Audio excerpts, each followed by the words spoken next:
여러분 혹시 그리스 로마 신화에 나오는 신전들을 보면 어떤 느낌이 드세요? 신전을 보면 드는 그 감정, 느낌. 신전들 본 적 있어요? 맞아요. 웅장하고 그런 느낌 있잖아요.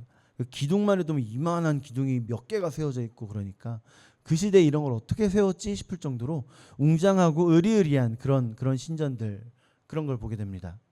그런데 그런 신전들에서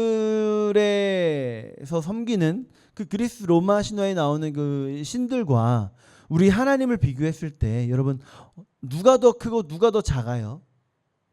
에이, 똑같은 신인데 누가 크고 누가 작은 게 어디 있겠어? 그래요? 아니죠. 누가 커요? 당연히 우리 하나님이 크시죠. 제가 다니던 대학교의 건물들은 그 신전 느낌의 건물들 컨셉을 많이 지어놔서 뭐 도서관을 올라가는 길에 도서관을 봐도 으리으리하고 음악동에 가면서 음악동을 봐도 으리으리합니다. 본부동을 보면 성경책을 펼쳐놓은 모양이에요. 아주 으리으리해서 그걸 볼 때마다 그리스 로마 신화에 나오는 신전의 느낌이 이런 느낌이겠구나 싶긴 한데, 그럼에도 불구하고 우리가 확신하는 거, 거기에서 아무리 으리으리하게 지어놓은 신전의 주인이 그 신들이 아무리 으리으리한 신전의 주인이라고 할지라도 우리가 섬기는 하나님은 그 신들을 월등히 뛰어넘는, 아니 그것들은 그저 돌덩이일 뿐이죠. 우리 하나님이 유일한 하나님이시죠. 그런데 우리 하나님이요, 신기하게, 정말 신기하게 거기에 나온 그 돌덩어리들과는 비교할 수 없는 그 신이신데, 하나님이신데 그런 신전을 지어라 라고 말씀하셨으면 얼마나 좋을까요? 그렇지 않아요? 그런 으리으리한 신전을 딱 지어놓고, 그런 성전을 지어놓고 여기에 하나님이 임하신다 하면 사람들이 와서 야, 이런 으리으리한 신전의 신이면 얼마나 대단한 신일까 하면서 그 분위기만으로도 압도가 될 텐데, 너무나도 놀랍게도 우리 하나님은 이 성경책 66권 다 뒤져봐도 단 한 번도 성전을 으리으리하게 지어라 라고 말씀을 하신 적이 없습니다. 단 한 번도 없어요. 단 한 번도 엄청나게 큰 성전을 지어라 라고 말씀하신 적이 없습니다. 물론 뭐 이런저런 보석이 많이 들어가긴 했어요. 이런저런 보석들이 많이 들어가긴 했어요. 오늘 우리가 계속 보고 있는 게 성전을 만드는 거예요? 성막을 만드는 거예요? 성막을 만드는 거죠. 성막은 또 마찬가지예요. 뭐 무슨 해달에 가죽으로 덮고 그러면 밖에서 봤을 때 그 성막이라고 하는 게 으리으리하고 멋있어 보일까요? 아니면 거무튀튀해 보일까요? 맞아요. 성막은 그런 느낌이었습니다. 하나님 그렇게 만드셨어요. 근데 하나님은요, 너무나도 더 놀랍게도 그걸, 우리가 계속해서 이 표현을 드리고 있는데 그걸 신혼집으로 만들라고 하신 거예요. 신혼집. 하나님께서 지금까지는 오늘 이 본문 전까지는 어디에서 모세와 만난다고 하셨어요? 시내산. 그렇죠. 오늘 본문도 물론 시내산에서 들려주신 말씀이니까 시내산에서 만나기는 했어요. 시내산에서 만나면 돼요. 밑으로 내려오면 더워요. 너무 더워요. 엄청 덥습니다. 광야니까요. 근데 시원한 바람이 부는 그 시내산에, 물론 우리 하나님 그런 거 상관은 없지만 그 시내산에서 멋있게 바람 맞으면서 딱 하나님 만나면 얼마나 좋아요. 근데 하나님은 그게 아니라 내려오시겠다. 내가 너희 중에 있겠다. 너희와 함께 하겠다. 그러면서 성막을 만들어라 라고 말씀을 하시는 겁니다. 자, 어쨌든 그 성막 안에 이런저런 보물들이 막 들어가는 거잖아요. 금도 들어가고 은도 들어가요. 그 금, 은은 다 어디서 났을까요? 출애굽한 이스라엘 백성들이 원래 그 애굽에서 뭘로 지냈는데? 노예. 노예가 금이 어디고 은이 어디 있어요? 바로가 줬어요? 바로 착하네, 그죠? 바로가 줬어요.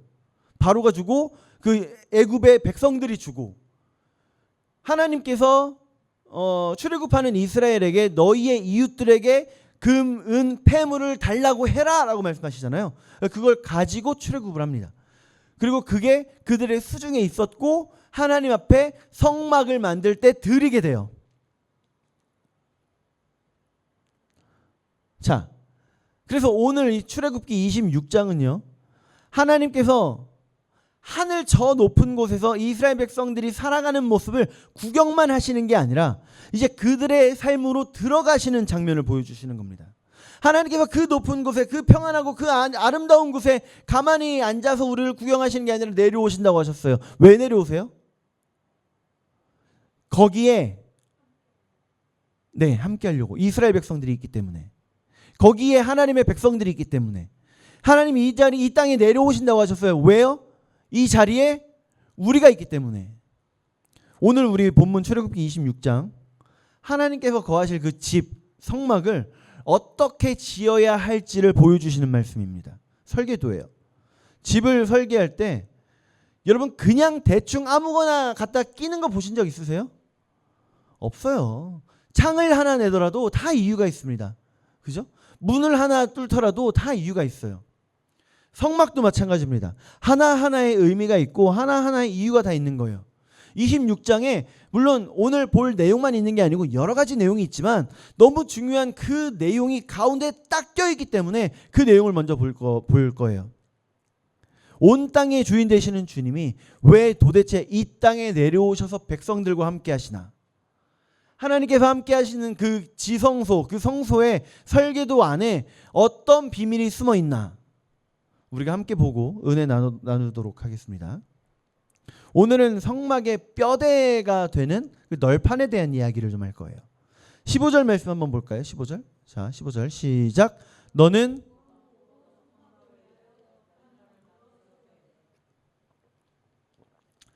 널판이 뭘까요? 조각목이 뭘까요? 조각목. 네? 조각된 나무. 그럴 수 있을 것 같아요. 장작 팰 때 쓰는 거 나무 토막. 장작 팰 때 쓰는 건 도끼 아니에요? 도끼로 쳐서 조각이 난 나무. 나무 이름 맞아요. 나무 이름이에요. 무슨 나무냐면 시띠나무. 우리가 잘 알고 있는 이름으로 하면 아카시아 나무. 근데 우리나라에 있는 아카시아 나무와는 종이 달라요. 그 광야에서 살아가는 아카시아 나무입니다. 참 아카시아 나무예요. 완전히 종이 달라요. 우리나라는 산이나 들에 물이 많기 때문에 꽃들이 피고 아름답게 자라요. 그런 종이에요. 근데 거기는 물도 없기 때문에 이 시띠나무가요. 아카시아 나무가 배 꼬였어요. 여러분 고추 키워봤어요? 그 오이고추를 키우더라도 물을 많이 주면요 커다랗고 일자로 쭉 하고 자라요. 근데 물을 안 주잖아요. 그러면 아무리 오이고추여도 이게 휘어집니다. 그럼 그 고추는 무슨 맛이 날까요? 원래 오이고추는 먹으면 상쾌한 맛이 나잖아요. 근데 그 고추는 물이 적었던 고추는 매운맛이 나요. 마찬가지입니다. 시띠나무가 그랬어요. 이리저리 뒤틀리면서 자라고요. 심지어는 방어 기제도 또 대단해서 가시가 많습니다. 아카시아 나무인데 누구도 근처에 올 수 없게 가시가 많아요. 그럼 이런 나무 가지고 건축 자재로 쓴다. 지금은 모르겠어요. 근데 그때 당시 옛날 옛적 목수들이 과연 이런 나무 가지고 건축 자재로 쓸만했을까요? 그래서 발음이 되게 어렵네요. 이 시띠나무는 건축 자재로 안 쓰이고 땔감으로 쓰입니다. 땔감. 광야의 땔감으로 쓰이는 나무가 시띠나무예요. 이리저리 뒤틀리고 가시도 친 모습. 누구 모습이에요? 맞아요. 유리 모습이에요. 내 모습이에요. 우리 모습이에요. 우리 내 모습. 상처도 많고 죄도 많아서 이리저리 뒤틀려 있고요. 누가 내 얘기하는 것도 못 참아서 이리저리 가시 돋쳐서 수틀리면 찔러버리는 그런 누구요? 나요. 나 목사님 말고 나요. 나. 그런데 그런 시띠나무로 뭘 만들라고요 지금? 널판을 만들어라. 널판. 자, 우리가 잘 알고 있는 성전을 제일 먼저 지은 사람 누굴까요? 성막 말고 성전을 제일 먼저 지은 사람 솔로몬. 그렇죠. 솔로몬이 건축을 할 때 다윗이 약속해서 레바논의 왕에게서 이 나무를 받아옵니다. 그렇죠. 백향목. 아주 크고 이 아름드리의 나무가 엄청 높이 자라요. 그리고 향기도 좋아요. 이거는 제1등의 건축자재예요. 그 나무를 가져다가 성전을 만들어요. 근데 그런 나무를 가져다가 성전을 만들면 얼마나 좋아요. 그럼 하나님 앞에 영광되고 좋잖아요. 근데 그게 아니라 하나님은 광야에 널려있는 아카시아 나무, 근데 우리가 알고 있는 예쁜 꽃이 피는 아카시아 나무가 아니라 뒤틀려 있고 가시까지 자라있는 그 시띠 나무 아카시아 나무로 널판을 만들어라. 29절 말씀 봅시다. 29절 시작. 그 널판들을 금으로 싸고 그 널판들의 띠를 꿰 금 고리를 만들고 그 띠를 금으로 싸라. 아멘. 금은 뭘 의미할까요? 금으로 왜 싸는 거예요? 널판을 만들었어요. 시띠나무로 널판을 만들었어요. 넓은 판을 만들었어요. 근데 이거를 금으로 싸래요. 왜요? 변하지 말라고. 그럴 수 있어요. 너무 보기에 안 좋으니까 싼 거예요. 시띠나무로 만들어 놓으니까 너무 별로야. 아니 뭐 이렇게 만들었어 싶을 정도로 그렇게밖에 못 나와요. 그러니까 너무 못났으니까 금으로 싸는 거예요. 그게 우리예요. 그게 우리예요. 우리가 시띠나무잖아요. 우리 가지고 뭘 만들어봤자 뭐 얼마나 대단한 게 나오겠어요. 그러니까 우리를 가지고 널판을 만들었는데 그게 너무 엉망인 거예요. 근데 거기다가 금을 입혀요. 금이 뭘까요? 금이 의미하는 바는? 그렇죠. 우리 예수님의 보혈, 하나님의 사랑과 예수님의 은혜를 의미하는 게 바로 금입니다. 금. 그 하나님의 은혜와 영광을 의미하는 게 금이에요. 그 은혜와 영광으로 싸신 겁니다. 그랬더니 어떻게 됐어요? 사막의 땔감 나무인 시띠 나무가 하나님의 은혜를 드러내는, 하나님의 영광을 찬란하게 나타내는 성막이 뼈대가 되는 겁니다.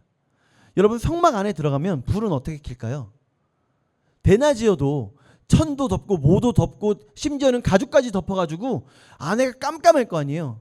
그러면 거기에 불은 뭘로 킬까요? 촛불. 맞아요. 촛불. 이런 전등 없잖아요. 촛불. 무슨 촛불일까요? 아까 우리 기도하면서 제가 몇 번을 언급했던 7 지팡이요. 금촛대. 그 금촛대. 7 금촛대 있잖아요. 이렇게 가지가 달려 있는 그 7 금촛대. 요 하나 있고 이렇게 7 가지가 나오는 그 금촛대. 네네, 그걸 가지고 안에서 불을 켰어요. 근데 주변은 다 널판에 금박을 해놓은 거예요. 그러면 어떤 느낌이 들까요? 반짝반짝. 그렇게 금빛 찬란한 하나님의 영광을 드러내는 역할을 하게 되는 겁니다. 내 행위나 내 자격이 아니라, 내 과거나 내 스펙이 아니라 십자가에서 흘리신 예수님의 그 보혈, 그 은혜가 나를 완전히 덮을 때 우리는 진정한 하나님의 백성이 되는 거예요. 우리는 진정한 하나님의 자녀가 되는 겁니다. 우리를 하나님의 백성, 자녀 삼으시기 위해 시띠 나무일 뿐인 우리를 보혈로 덮어주신, 금으로 감싸주신, 나의 더러움을 하나님 앞에서 그 보혈로 완전히 덮어주신 그 은혜를 우리 온전히 기억해서 감사 속에 살아가는 우리가 되기를 원합니다. 그런데요, 짚고 넘어가야 될 게 있어요. 지금 여기가 어디예요? 어디다가 지금 성막을 짓는 거예요? 매서는 나왔죠. 광야. 그렇지, 광야. 광야는 바닥이 뭘로 돼 있을까요? 모래. 자, 그러면 널판을 모래 위에 세워 놓으면 돼요? 그러면 그 광야에 거센 모래바람이 불어오면 세워놓은 널판은 어떻게 될까요? 쓰러져요. 모래에다 박아놓으면 쓰러져요. 그래봤자 모래일 뿐이니까. 그래서 하나님께서 모세에게 널판 하나당 은받침 2개씩, 아주 무거운 은받침 2개씩을 놓게 하셨어요. 그리고 거기에다 꽂아서 널판을 세워놓게 하셨습니다. 이 광야라고 하는 곳, 아무것도 없는 곳이잖아요. 그럼 정말 무거운 그 은받침은 어디서 났다고요? 그 은이 백성들이 하나씩 애굽에서 챙겨왔던 걸 냈다. 하나님 앞에 드렸다. 우리 출애굽기 30장 보면요, 말씀 안 넣었을 거예요. 30장 보면요. 이 은은 이스라엘 백성들이 자기들이 애굽에서 노예로 그대로 죽임 당했어야 하지만 그러나 하나님께서 우리를 애굽에서 건져 주셨으니 그것에 감사해서 드립니다 라면서 드리는 그런 생명의 속전입니다. 속전. 하나님께서 구원하신 그 은혜에 대한 감사로 드린 거예요. 그러니까 이거는요. 우리가 죄의 노예로 죄로 인해 영원한 죽음을 받을 수밖에 없는 그런 우리이지만 우리 예수님께서 그 핏값으로 우리를 사셔서 우리를 구원하셨다는 것을 우리가 기억해야 한다라는 걸 말씀하시는 거죠. 우리 신앙은요. 예수님의 은혜 위에 그 위에 서야 합니다.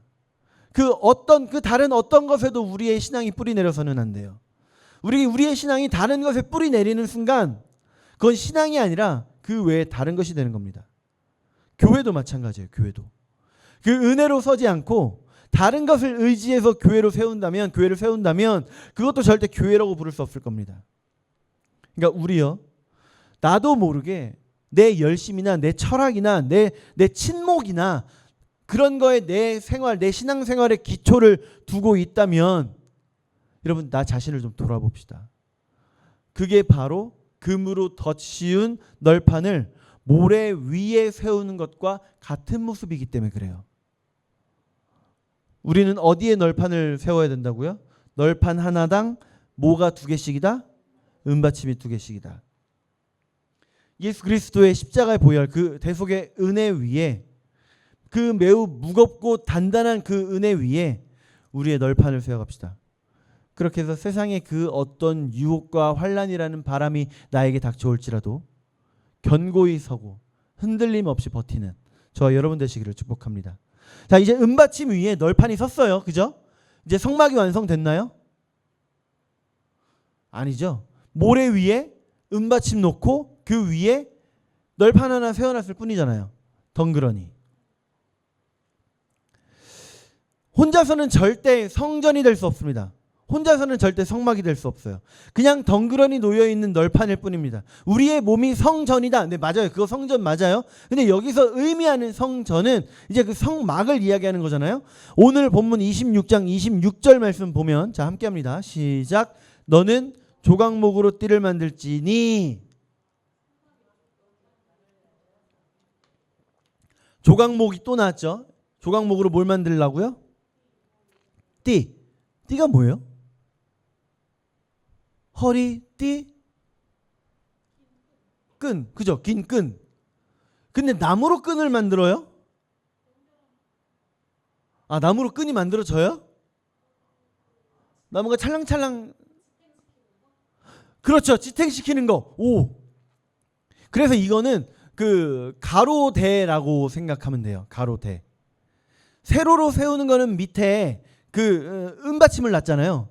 이제 가로로도 조각목으로 대를 만들어서 널판들이 같이 하나로 묶여 있을 수 있도록 해주는 거예요.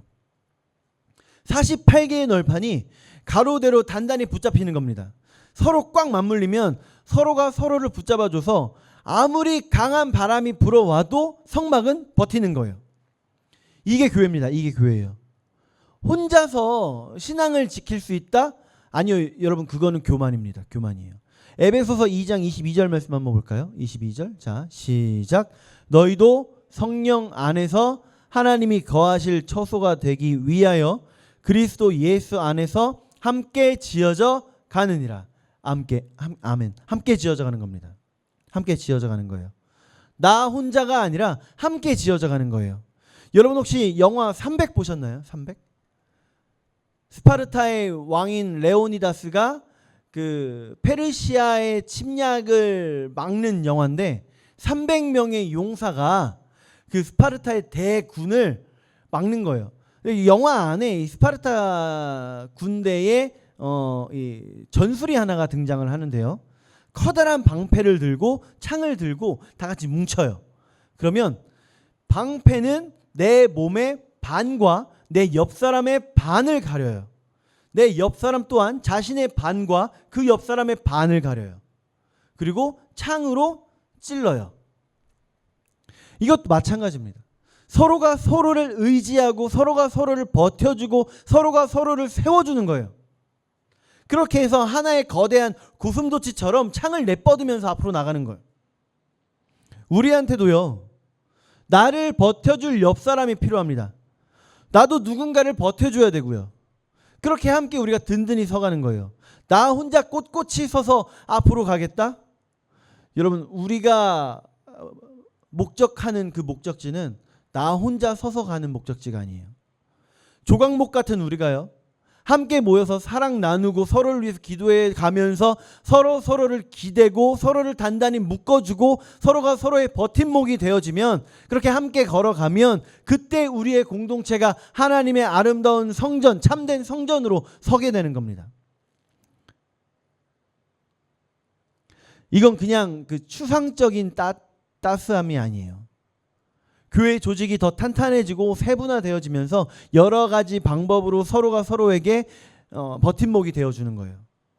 교회 학교가 조직이 되고 아이들을 신앙으로 가르치기 위해 선생님들이 서고, 그러면 아이들은 선생님에게 기대게 되고, 더 소그룹이 많아지면 소그룹 원들은 소그룹 장에게, 리더에게 기대게 되고, 그렇게 서로를 버텨주게 되는 겁니다. 물론 반대도 가능하고요.